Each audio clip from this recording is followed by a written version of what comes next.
Okay, good morning.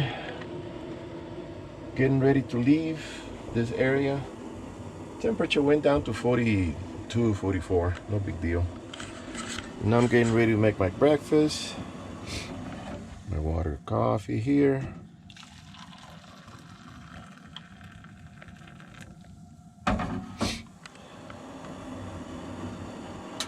And get this bag ready.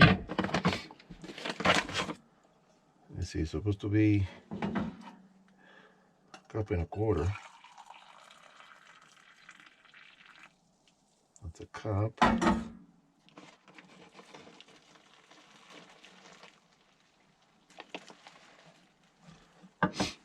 Stir it up a little bit. I'm having the breakfast bacon, potato, and you check the rod, and it's reddish. It's clean. So you say, well, it's clean, it's new. But when you take it and you put the detergent, it's called automatic transmission cleaner or something like that. It's a few ounces, and you put it in. You drive it. It says drive for 5 minutes. I drove for 20, and you go through all the gears and put it in reverse. Everything. Make sure all the clutches are moving and everything. So took it to Jiffy Lube. They put this pump on it. This pan, for some reason, this transmission, when I bought it, it was new. It was only 1 year old when I bought it. So apparently the new transmission does not have a drain plug, because I was going to do it myself. So they were looking for the drain plug. I can't find the drain plug. It's got to be there. No, it's not. Well, they have this pump. So the pump pumped out all the fluid and then pumps in new fluid and then pumps it out again. It did it like 3 times. And I was looking at the hose. It's a clear hose. It was coming black. It was coming out black. And I'm going, wow, it was dirty, even though the dipstick shows you the clean oil. And the same thing with the motor oil. You look at the stick and it shows you the oil is pretty clean, and then you take out the oil and it's black. So it probably doesn't go, the stick doesn't go all the way to the bottom. That's my thinking.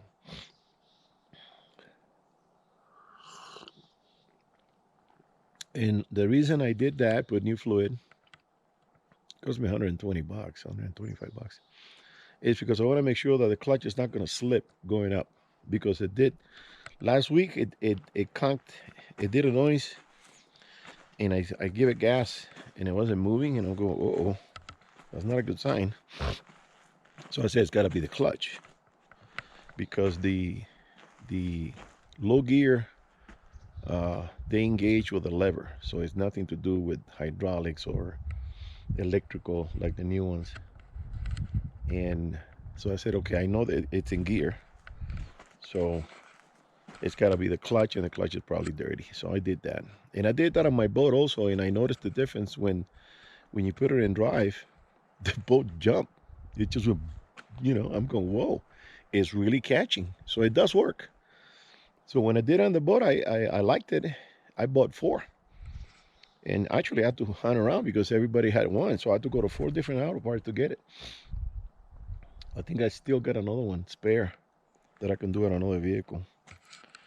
So this area, back in the day, when it wasn't as crazy as it is now, apparently everybody has found out about this place because of YouTube and social media, probably on Facebook, who knows. Uh, I would drive through here, and there was always a couple of vehicles parked in this area. There's a camp, the fire ring,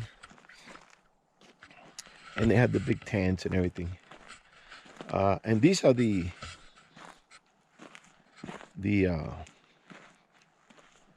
well, I'm not going to call them the old timer, because it turns out that I'm the old man of the mountain now. Everybody here is 10, 15 years younger than me. Easy. There was a guy say, "Oh, I'm 57," and I said, "Well, I'm 67." So he thought he was old. So everybody was here in their 40s, like I was. Now we got a bunch of new guys, which is fine. They're hunters. Hunters are usually honest people. You can trust them, especially when they know you got a gun. They're not gonna do anything crooked. Uh, but they're good guys. They share their food. I went to visit a camp, Filipino guys, and right away they say, "Hey, Ray, you want some breakfast?" And I said, "Well, I wasn't ready to cook anything yet." And I said, "Well, yeah, okay, And they did this omelet thing with some mashed potato and something else. I forgot what it was. And then when I came back after 4 days, half the group had left, and the other half, there was only like 2, 3 guys stayed behind. And we were talking about what happened during the days and the hunt and everything. And the guy said, "Hey, I just finished cooking some pork meat. You want some?" And I said, "Yeah." So I had like 2 big chunks of steaks of pork. So they're good people. They share, you know. And I gave him information because that's what I got about this place. If you're new and you come here, you're gonna be wandering around for years before you can figure it out. And that's what I did. I wandered around and tried this place and tried that place and tried this place until I started gathering information with some old timers that I don't know if they're here. Maybe I go check just to say bye because I won't see them again down here, anyways. Um, they were kind of sharing information, and then you start finding out where they caught this deer, where they caught that deer, and that's the way it works. You got to try out. I mean, this forest looks rich everywhere you look. Some places are completely empty. There's no tracks, no signs, no trail, no droppings, nothing. So doesn't mean that because it's full of trees, it's going to be full of deers. Now today I found something new because you have to put in the time. Put in the time, and I found out where the deer down here might be hiding because I saw 3 does coming out of the woods, and then last week I saw 3 bucks coming out of the same woods. So that means that they have a little hideaway away from everybody, all the commotion, all the shooting, and nobody hunts there. And I'm not gonna say because I know you're watching. But I was sitting in a certain spot yesterday. By the way, I put in 6 hours in this freezing cold. When you're not moving, you're cold.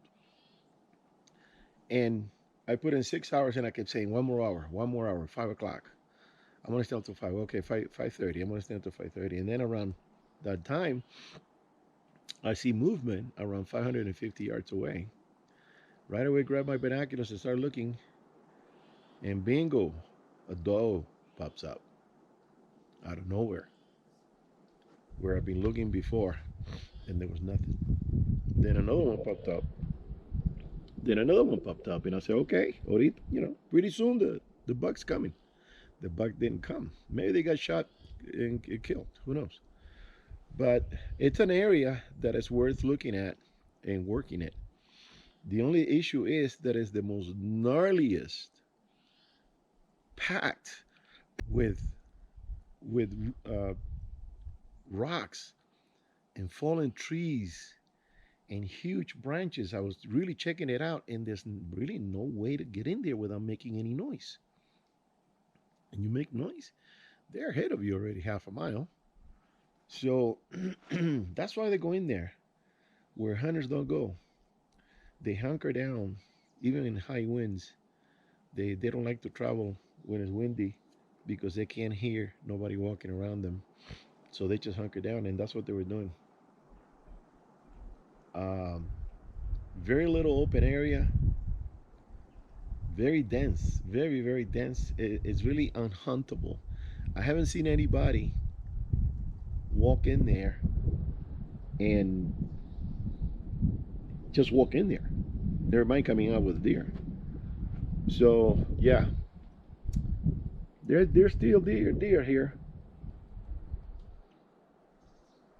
but they're not where everybody's hunting them, because that's where they used to be, and they've been shut up. They've been shut out so much in the past week that they moved out of town. They're in a different area. All right, I'm gonna let you go. My battery is running down. It's about to die. I'll see if I can charge it up and do another video later on. All right, guys. I'll see you on the next one. This is day 2. All right.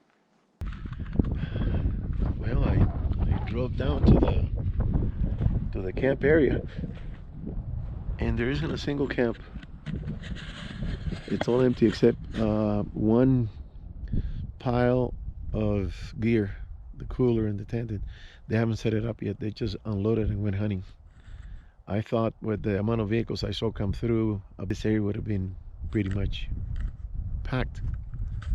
We're at the foot of Monachi Mountain, the most recognizable mountain in this valley, and about the only mountain I won't be able to climb. It's so steep and slippery. Up in that area, there's another area for camping. There are no vehicles. I see 3 vehicles in the distance over there, but they're hunting. They're not camping. That's not a camping area. There's another camping area on the side, very, very small though. I mean, 3 vehicles max.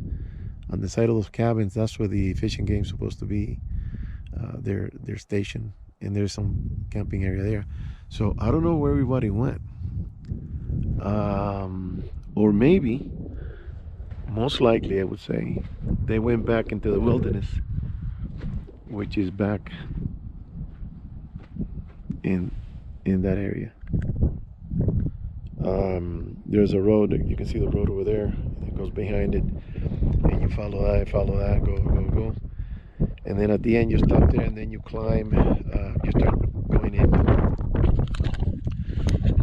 This is the fork of the Kern River,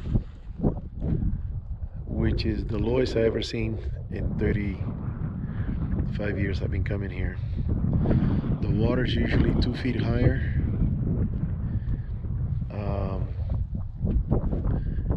But as you go to cross, it's deeper than before, because what somebody did, I don't know if it was forestry or what department does that, they scooped up sand. So that big pool, you see that round pool there in the front, that is deeper than when you usually cross. And they took sand from there and they spread it on the road to the wilderness, because it was very smooth, and it hardly had any rocks, and that was a very rocky road. So I'm gonna camp here tonight. I'm gonna camp here tonight for a final farewell of this valley and these beloved mountains. I brought here my cousins, my uncle, some friends, a lot of people. I'm gonna camp at the foot of Monachi. It looks like there's some weather finally. Let me see my barometer, what it says. 22:47. It was 22:57 yesterday. So we might get some weather tonight. It's getting orange. You see the clouds in the distance. They're piling up. There's a vehicle here. I don't know the driver, where he's probably hunting the flats here. Well, sprinkling a little bit. Yeah, we're gonna start getting some rain. All right. Well, maybe it'll snow, because it's 40 something. It's not really below freezing. So, but we are gonna get some rain, which is good. The river needs.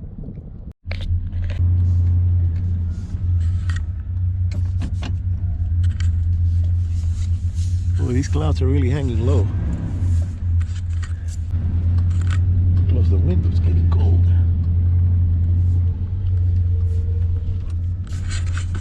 So what a farewell. The farewell from the wilderness was smoky and full of smoke, and now the farewell from the big meadow, it's raining, and it's gonna rain, cold and overcast.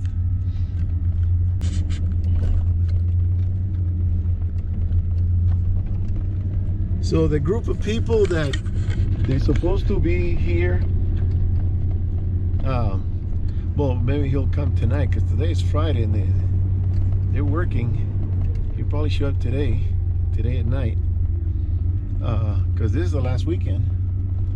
If you don't come this weekend, that's it. That's your last chance. So I told him what mountain to go over there, and he said he was gonna try it.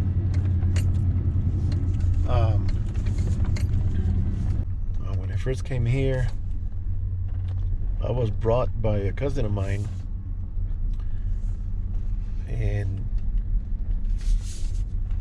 he was we were following this guy that, you know, we had the tag, but we didn't know how to get back in here.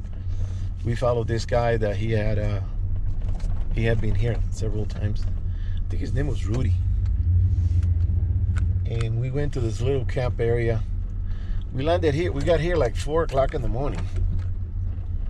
And we went to this camping area where I'm going now. And there was a stream coming out of the mountain. A spring, I mean. And somebody had built a little cement bowl with a pipe, and the pipe was squirting up water. So that would be like our sink. We'd go wash our face and wash our teeth. Check out the trail.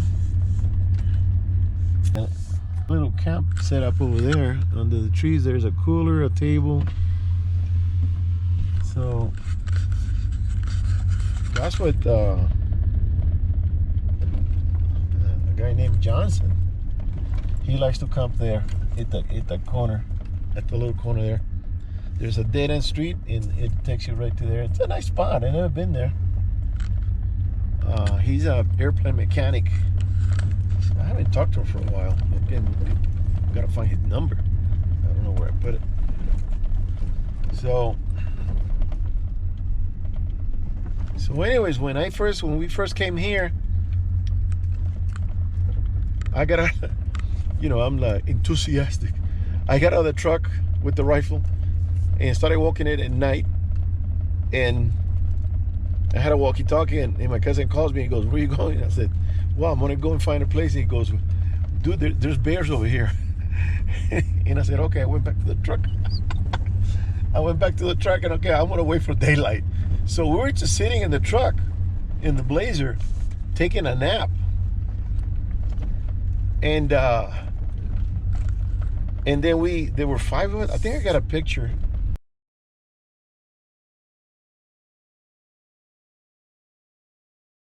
They were, and then at daybreak, everybody got off the truck and started walking, and I decided to go up the hill of Monachi, and I sat under a tree. I don't know where everybody went, and I saw a buck, but I could only see one side. He had 2 horns, and I didn't see the other side, and I thought that it had to be 4 points, you know, 2 and 2, to be legal. And I didn't shoot him, and I kept walking on the side and following him. He kept grazing and moving. They never stopped, and I kept moving with him and look at him through the scope, trying to find that other antler, and I never did. And I said, well, I'm not going to shoot him because I don't know what if I shoot the you know, smaller size. And I never shot him. Nobody else saw a deer except me. Okay, this has changed. They have a fire ring on the wrong side now. I want to go to my old camp.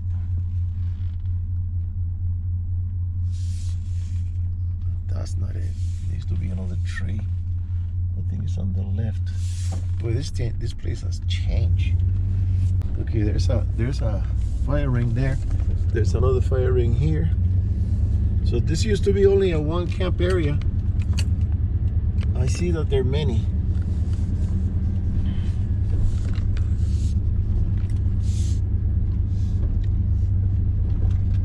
Okay, the spring used to be where those logs, they put those logs down to close up the area so nobody travels that way.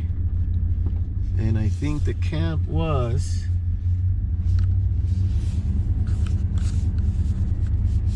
up higher.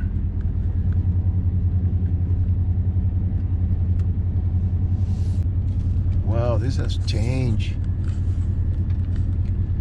There's another road up here now. I wonder who did. Well, I want to follow that, see where it goes.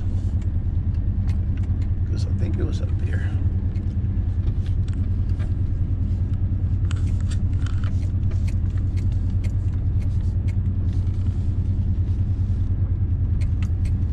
Oh wow, and it keeps going.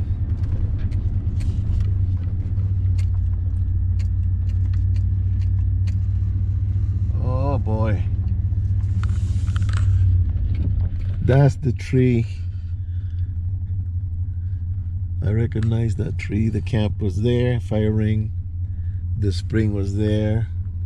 Everything is dry, and now this little road goes to nowhere. And then there's a pit here where they get road material, I imagine. All right, let me put the camera down, and I'm gonna turn around and go to a level ground, because the pop works better when you're at level ground. This really has changed a lot. The deer used to graze right there in front of us, real calm and peaceful, the does.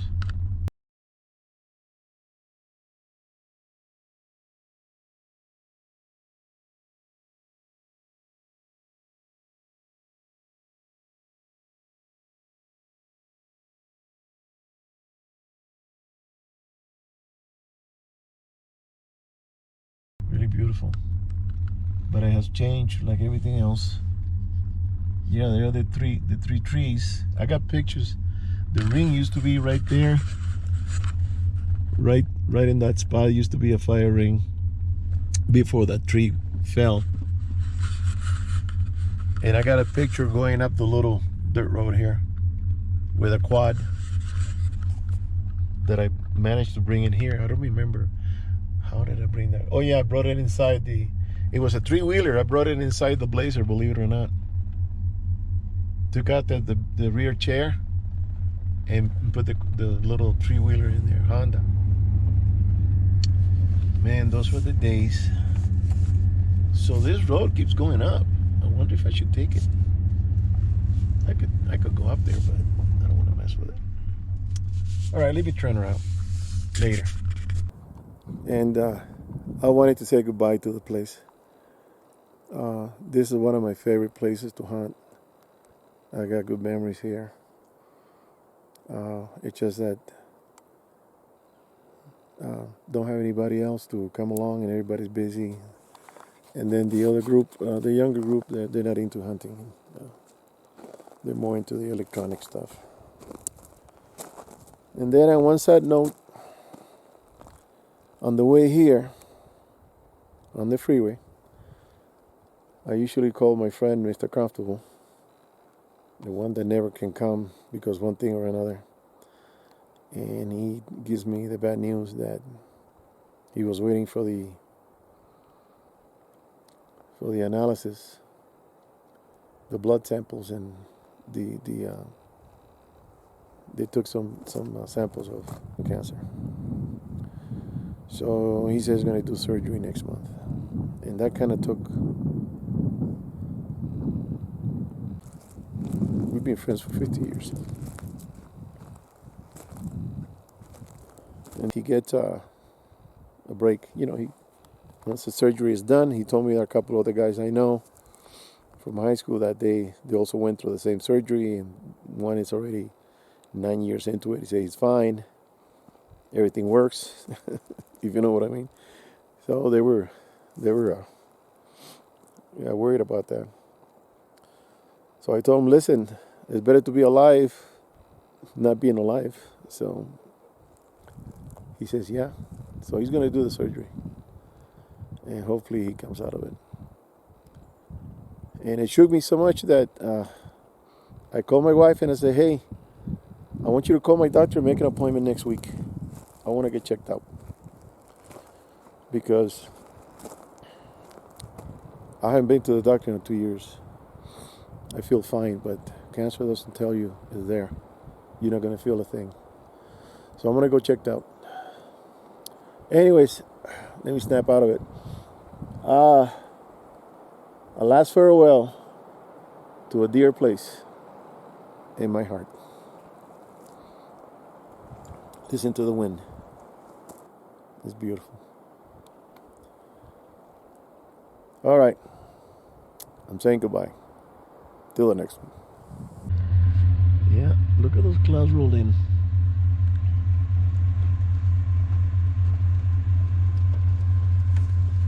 Might get some weather, might not. They're not that heavy with water.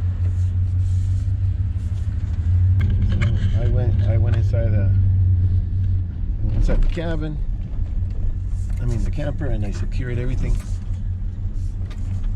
I put the cooler in front of the door so they don't flip open. One of the latches broke, so the door's swinging. Stuff is flying out. So I put the smoke cooler in the front, and I locked it with the pan, with the slide pan. See what that keeps it in. And I want to try to go in as slow as possible. I don't want to bang and bounce, and you know. But the trail is what it is.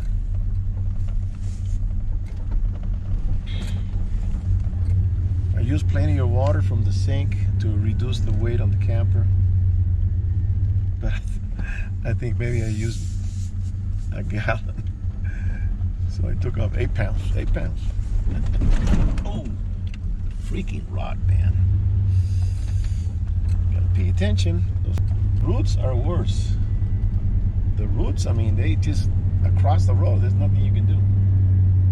You gotta go over it. Either cover it up with dirt or chop it. Cut it to get out of the way.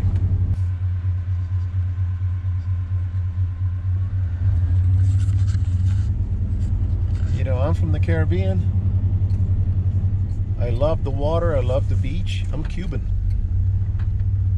And but I love the mountains. It brings out the explorer in me.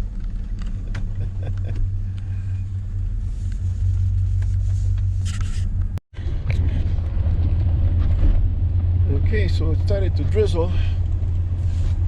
I talked to a hunter that he said he walked all this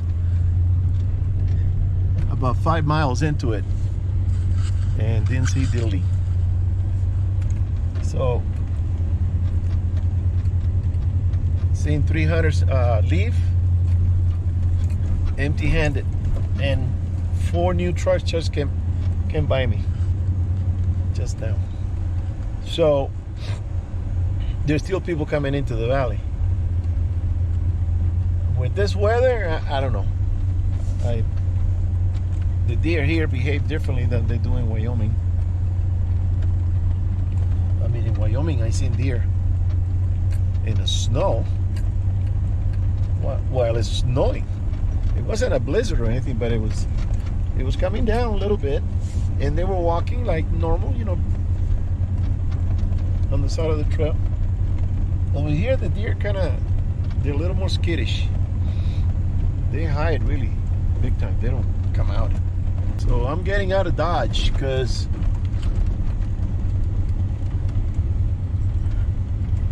that ground going up, it's gonna get slippery. It's not enough to make mud, but it will be enough to create a slippery situation. See, this is where I saw the $3. It's just coming across. $2.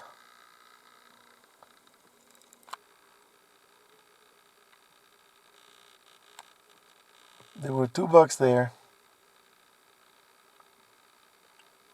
and a doe. and they bolt it that way. They look pretty decent. All right. Beautiful spot.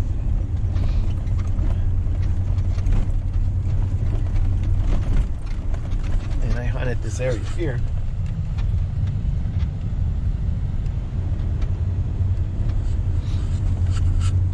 But I didn't see no bucks. The bucks are probably up high.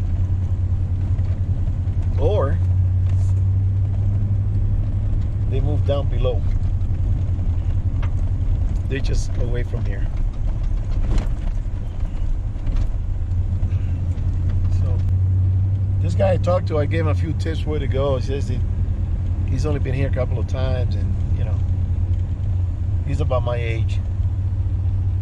And he said he can't hack those mountains anymore. And I go, yeah, I hear you. Yeah. So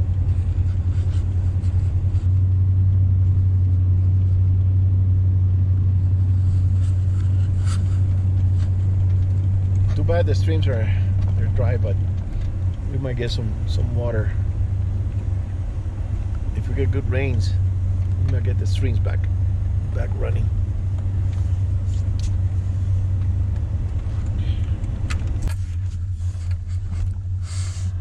People are amazed that they see me here with a camper. So how'd you get in here? Is there another road? And no, it's only one way in and one way out. Ooh, Jesus Christ, what happened here? All right, I'm gonna have to go through this. I don't know if you can tell, but this is really gnarly up there. I'm gonna have to go in the hole.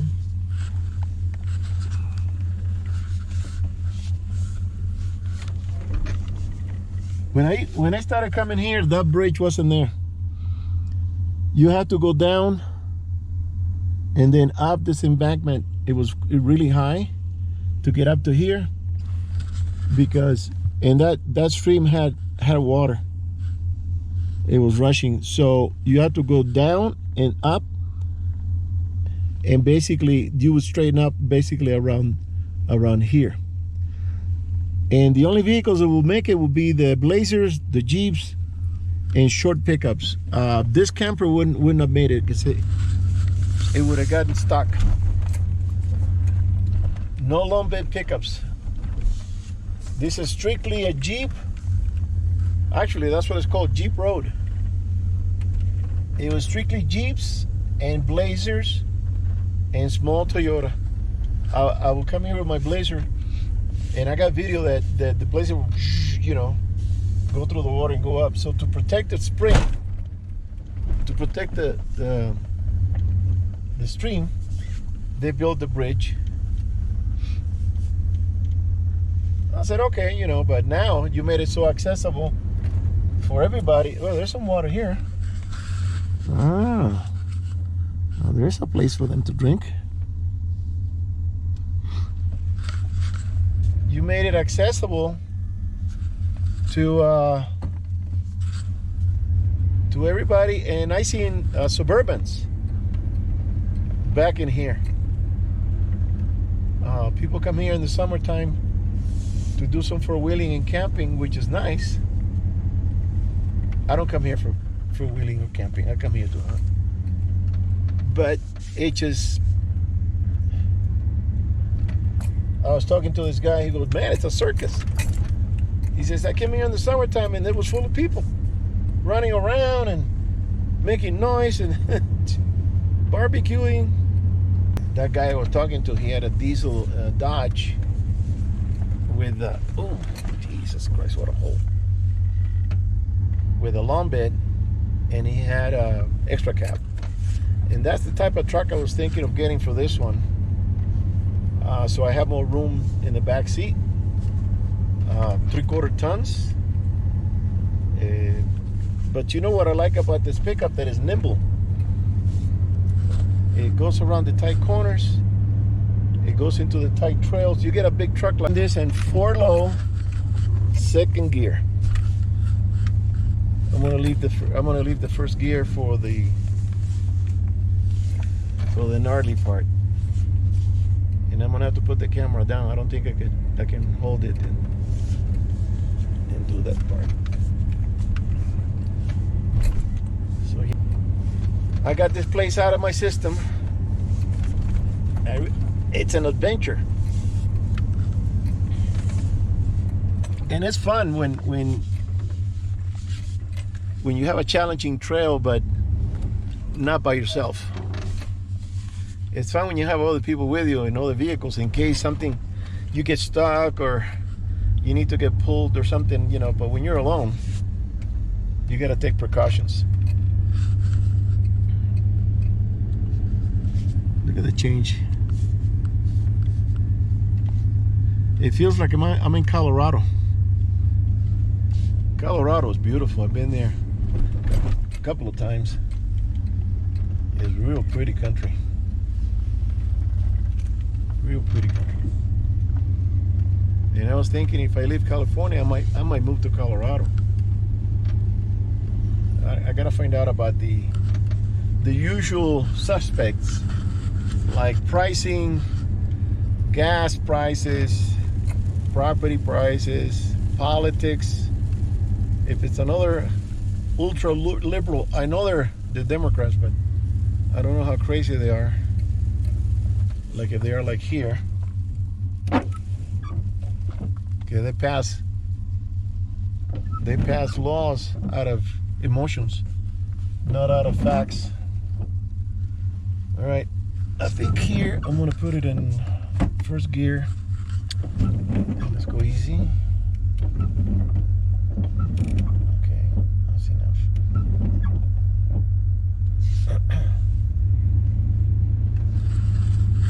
Okay, this is not poop. Big ass rock over there.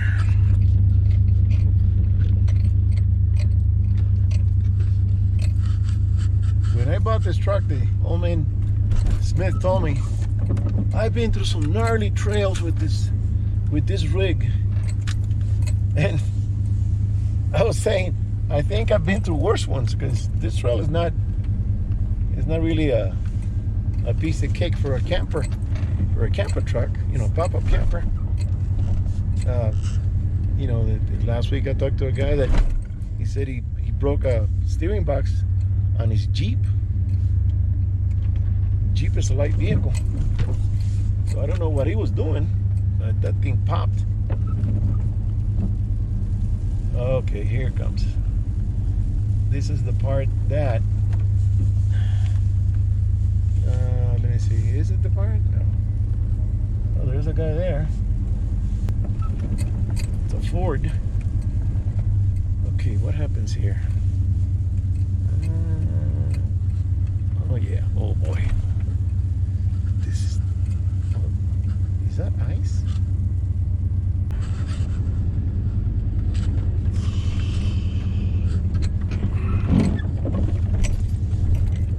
This is a bad one, but it's not the worst one.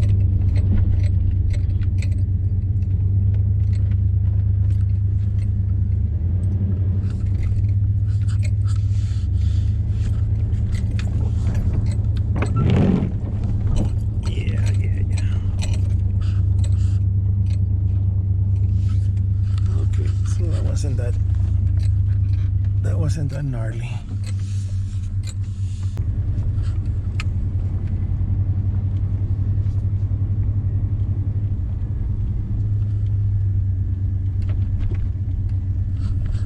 So that guy is camping up here, and he's hunting up here. I've never seen anybody hunt the ridge up here. No, all that trash. Look at all this stuff. Everywhere. Okay, here's the baby. That's the one that's gonna be. I used to go straight up. I don't know why they make that turn now. Easy now, easy now, easy now. I used to go straight, but there's a couple of dips now that Somehow they